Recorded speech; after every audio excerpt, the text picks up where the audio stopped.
शिकत आहे। शाळेतील सर्व शिक्षकांनी मला केवळ शैक्षणिक ज्ञानच नाही तर जीवनातील महत्त्वपूर्ण धडे देखील शिकवले आहे। पालकांच्या मदतीने आणि सर्व शिक्षकांच्या मार्गदर्शनामुळेच आम्ही इथे उभे आहोत। या शाळेच्या आठवणी मला अविस्मरणीय राहतील। सर्व शिक्षकांचा व शाळेचे मला खूपच अभिमान वाटतो। मी या शाळेत दुसरीला आले तेव्हा मला वाचता व लिहिता येत नव्हतं।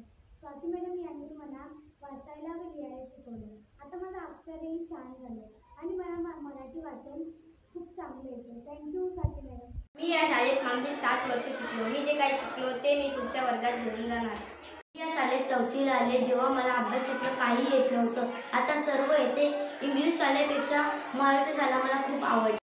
जेव्हा मी या शाळेत आले तेव्हा माझा स्वभाव खूपच वाईट होता। मला शिक्षकांनी समजावून सांगितले तेव्हा माझा स्वभाव खूपच चांगला झाला आणि मी शिक्षणातही खूप हुशार झाले। मला या शाळेतून जाताना खूपच वाईट। या शाळेत 5वीला पहिल्यांदा आले होते तेव्हा मला काहीच येत नव्हतं। सर्व मैत्रिणींमुळे व शिक्षकांमुळे आज मी इथे उभी आहे। मला अभ्यासही येत नव्हता। शिक्षकांमुळे मला सगळा अभ्यासही यायला लागला। मला त्यांचे खूप खूप आभार मानायचे आहेत आणि शेवटी मला या शाळेतून जाताना खूपच वाईट वाटते। धन्यवाद। या शाळेत येऊन मला 7 वर्ष झाली।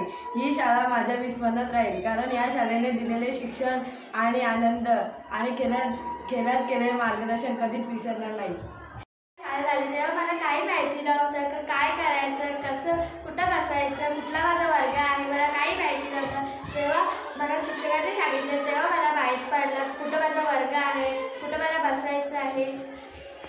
मला फक्त ज्ञानच नाही तर आयुष्यात पुढे जाण्याची संधी पण दिली। मी माझ्या सर्व शिक्षकांचा व शाळेचा खूप खूप पहिल्यांदा आले तेव्हा मला मित्र-मैत्रिणी व वर्ग शिक्षकांनी खूप मदत केली। मी त्यांचे आणि शाळेचे खूप आभार मानते। धन्यवाद। शाळेत 7 वर्षे शिकली आणि ही शाळा माझी सदैव हृदयात राहील।